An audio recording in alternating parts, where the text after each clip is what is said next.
Hi hello ನಮಸ್ತೆ ಸ್ನೇಹಿತರೆ, ಎಲ್ಲರಿಗೂ ಕೂಡ ಮತ್ತೊಮ್ಮೆ ನಿಮ್ಮ ಯೂಟ್ಯೂಬ್ ಚಾನಲ್ಗೆ ಪ್ರೀತಿಯ ಸ್ವಾಗತ. ಹಾಗೆ ಯಾರು ನಿಮ್ಮ ಚಾನಲ್ಗೆ ಸಬ್ಸ್ಕ್ರೈಬ್ ಮಾಡಿಲ್ಲ ಸಬ್ಸ್ಕ್ರೈಬ್ ಮಾಡಿ ಅಂತ ಹೇಳ್ತಾ, PDO ನಾನ್ ಎಚ್ ಕೆ ಪರೀಕ್ಷೆ ಏನು ಇದೆ ತಿಂಗಳ 7 ಮತ್ತು 8ನೇ ತಾರೀಕಿದೆ. ಸೊ ಈ ಪರೀಕ್ಷೆಗೆ ಸಂಬಂಧಪಟ್ಟಾಗೆ ಹಲವಾರು ಜನ ಈಗ ಆಲ್ರೆಡಿ ಹಾಲ್ ಟಿಕೆಟನ್ನು ಡೌನ್ಲೋಡ್ ಮಾಡ್ಕೊಂಡಿದ್ದೀರಾ.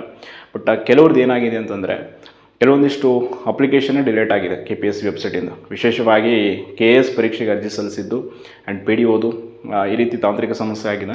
ಅದನ್ನು ಸರಿಪಡಿಸ್ತೀವಿ ಅಂತ ಈಗ ಆಲ್ರೆಡಿ ಹೇಳಿದ್ದಾರೆ. ಆ್ಯಂಡ್ ಅದರ ಜೊತೆ PDO ಪರೀಕ್ಷೆಗೆ ಕಡ್ಡಾಯ ಕನ್ನಡ ಪರೀಕ್ಷೆ ಬರೆಯೋದ್ರ ಬಗ್ಗೆ ಒಂದು ಗೊಂದಲ ಇದೆ. ಅದೇನು ಅಂತಂದರೆ, ಯಾರೆಲ್ಲ ಕಡ್ಡಾಯ ಕನ್ನಡ ಪರೀಕ್ಷೆಯನ್ನು ಈ ಹಿಂದಿನ ಕಮರ್ಷಿಯಲ್ ಟ್ಯಾಕ್ಸ್ ಇನ್ಸ್ಪೆಕ್ಟರ್ ಪರೀಕ್ಷೆಯಲ್ಲಿ ಬರೆದು ಉತ್ತೀರ್ಣರಾಗಿದ್ದೀರಾ, ಅವ್ರದ್ದು ಯಾರ್ದು ಕೂಡ ಇದರಲ್ಲಿ ನಿಮಗೆ ಸ್ಪೆಸಿಫಿಕ್ಕಾಗಿ ಮೆನ್ಷನ್ ಆಗಿಲ್ಲ ಹಾಲ್ ಟಿಕೆಟಲ್ಲಿ ಕಡ್ಡಾಯ ಕನ್ನಡ ಡೇಟ್ ಆಗಿರ್ಬೋದು, ಪರೀಕ್ಷೆ ಬರೆಯೋದ್ರ ಬಗ್ಗೆ. ಓನ್ಲಿ GK ಆ್ಯಂಡ್ ಕಮ್ಯುನಿಕೇಷನ್ ಪೇಪರ್ದು ಅಷ್ಟೇ ಇದೆ. ಸೊ ಅಂಥವರು ನೇರವಾಗಿ ನೀವು 8ನೇ ತಾರೀಕು ನಡೆಯುವ GK ಮತ್ತು ಕಮ್ಯುನಿಕೇಷನ್ ಪೇಪರ್ಗೆ ಅಟೆಂಡ್ ಆಗಬಹುದು, ಕಡ್ಡಾಯ ಕನ್ನಡವನ್ನು ಹೊರತುಪಡಿಸಿ. ಸೊ ಯಾರು ಈ ಹಿಂದಿನ ಪರೀಕ್ಷೆಯಲ್ಲಿ ಬರೆದು ಕೂಡ ಉತ್ತೀರ್ಣರಾಗಿಲ್ಲ, ಅವ್ರದ್ದು ಹಾಲ್ ಟಿಕೆಟಲ್ಲಿ ಮೆನ್ಷನ್ ಆಗಿದೆ. ಆ್ಯಂಡ್ ಈ ಹಿಂದೆ ಬರೆಯದೇ ಇದ್ದವ್ರದ್ದು ಕೂಡ ಹಾಲ್ ಟಿಕೆಟಲ್ಲಿ ಬಂದಿದೆ. ಸೊ ಅಂಥವರು 7ನೇ ತಾರೀಕು ಕಡ್ಡಾಯ ಕನ್ನಡ ಪರೀಕ್ಷೆಯನ್ನು ಅಟೆಂಡ್ ಆಗಲೇಬೇಕು. ಸೊ PDO ಪರೀಕ್ಷೆ ಆಸ್ಪಿರೆಂಟ್ಸ್ಗಳಿಗೆ ಒಂದು ವಿಶೇಷ ಸೂಚನೆ ಏನು ಅಂತಂದರೆ, ಯಾರಿನ್ನೂ ಹಾಲ್ ಟಿಕೆಟ್ ಡೌನ್ಲೋಡ್ ಮಾಡ್ಕೊಂಡಿಲ್ಲ ಯಾರು ಕೂಡ ಗೊಂದಲಕ್ಕೆ ಒಳಗಾಗಬೇಡಿ. ಬಿಕಾಸ್ ಪರೀಕ್ಷೆಗೆ ಇನ್ನೂ 8 ದಿನ ಇದೆ. ಇವತ್ತು ಸಂಜೆ ಅಷ್ಟರಲ್ಲಿ ಆ ಒಂದು ಸರ್ವರ್ ಸಮಸ್ಯೆಯನ್ನು ಸರಿ ಮಾಡ್ತೀವಿ ಅಂತ ಹೇಳಿದ್ದಾರೆ. ಬಟ್ ಅದೆಷ್ಟು ಬೇಗ ಸರಿ ಮಾಡ್ತಾರೋ KPSC ಅವರಿಗೆ ಗೊತ್ತು. ಬಿಕಾಸ್ ಈ ಹಿಂದಿನ 3-4 ದಿನದಿಂದ ನೋಡಿರ್ಬೋದು, KS ಹಾಲ್ ಟಿಕೆಟನ್ನೇ ರಿಲೀಸ್ ಮಾಡಿಬಿಟ್ಟಿದ್ರು ಅವರು. ಸೊ ಆ ರೀತಿ ಮಾಡ್ತಾರೆ. ಸೊ ಸದ್ಯದಲ್ಲೇ ಅದು ಇದಾಗುತ್ತೆ. ಆ್ಯಂಡ್ KPTCLದು ಪರೀಕ್ಷೆ ಆಗೋದಿಲ್ಲ ಅಂತ KPTCL MD ಒಂದು ಪತ್ರಿಕಾ ಪ್ರಕಟಣೆ ಮೂಲಕ ಸ್ಪಷ್ಟನೆ ಕೊಟ್ಟಿದ್ದಾರೆ. ಬಟ್ ಆ ವಿಚಾರಕ್ಕೆ ಸಂಬಂಧಪಟ್ಟಾಗೆ ಹಲವಾರು ಅಭ್ಯರ್ಥಿಗಳಿಂದ ಕೋರ್ಟ್ಗೆ ಮೊರೆ ಹೋಗುವಂಥದ್ದು ಈಗ ಆಲ್ರೆಡಿ ನಮ್ಮ ಸಂಘಟನೆಯಿಂದ ಅದು ಸಿದ್ಧವಾಗಿದೆ. ಆ್ಯಂಡ್ ಹೇಗಾದರೂ ಮಾಡಿ ಪರೀಕ್ಷೆ ಮಾಡಿಸ್ಬೇಕು ಅಂತ. ಬಟ್ ಪ್ರಯತ್ನ ಮಾಡೋಣ, ಅದು ಏನಾಗುತ್ತೋ ನೋಡೋಣ ಅಂತ ಹೇಳ್ತಾ.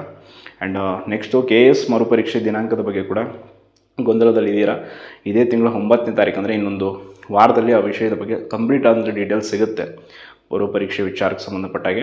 ಸೊ ಅಲ್ಲಿವರೆಗೂ ನೀವು ಯಾವುದೇ ಗೊಂದಲಕ್ಕೊಳಗಾಗದೆ ಯಥಾರೀತಿ ನಿಮ್ಮ ಪ್ರಿಪ್ರೇಷನನ್ನು ಮುಂದುವರಿಸಿ. ಬಿಕಾಸ್ ನಾನು ಲಾಟ್ ಆಫ್ ಕ್ಲಾರಿಫಿಕೇಷನನ್ನು ಕೊಟ್ಟಿದ್ದೀನಿ. ಬಟ್ ಸುಮ್ಮನೆ ಅನಾವಶ್ಯಕ ನಿಮಗೂ ಕೂಡ ಆ ವಿಚಾರದಲ್ಲಿ ಗೊಂದಲ ಬೇಡ. ಸ್ಟಡಿ ಫೋಕಸ್, ನಿಮ್ಮ ಒಂದು ಸ್ಟಡಿ ಏನಿದೆ ಅದರ ಕಡೆ ಫೋಕಸ್ ಮಾಡಿ.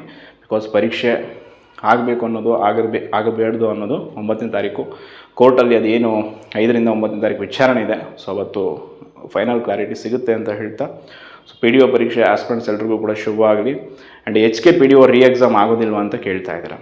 ಅಲ್ಲಿ 800ರಿಂದ 900 ಜನ PDO ಪರೀಕ್ಷೆಯನ್ನು ಮಿಸ್ ಮಾಡ್ಕೊಂಡಿದ್ದಾರೆ. ಬಟ್ ಎಲ್ಲರೂ ಕೂಡ ಒಗ್ಗಟ್ಟಾಗಿ ಏನಾದರೂ ಪ್ರಯತ್ನ ಮಾಡಿದರೆ ಆಗ್ತಿತ್ತು. ಬಟ್ 12 ಜನರ ಮೇಲೆ ಮಾಡಿರೋ FIR ಇಂದ ಅಲ್ಲಿನ ಎಲ್ಲ ಅಭ್ಯರ್ಥಿಗಳು ಕೂಡ ಹಿಂದೆ ಸರಿದ್ಬಿಟ್ರು. ಯಾವುದೇ ಕಾರಣಕ್ಕೂ ನಾವು ಇದಕ್ಕೆ ಸಪೋರ್ಟ್ ಮಾಡಲ್ಲ ಅನ್ನೋ ರೀತಿಯೇ ಅವರ ಒಂದು ಸ್ಪಷ್ಟನೆ ಇತ್ತು. ಸೊ ಆದ್ದರಿಂದ ಮರುಪರೀಕ್ಷೆಗೆ ಯಾವುದೇ ರೀತಿ ಒತ್ತಡ ಬರದೇ ಇರೋದ್ರಿಂದ ಏನೂ ಕೂಡ ನಡೀಲಿಲ್ಲ. ಸೊ ಸದ್ಯಕ್ಕೆ ಆ ವಿಚಾರದಲ್ಲಿ ಏನು ಅಂತಂದರೆ ಯಾವುದೇ ಸ್ಪಷ್ಟನೆ ಇಲ್ಲ.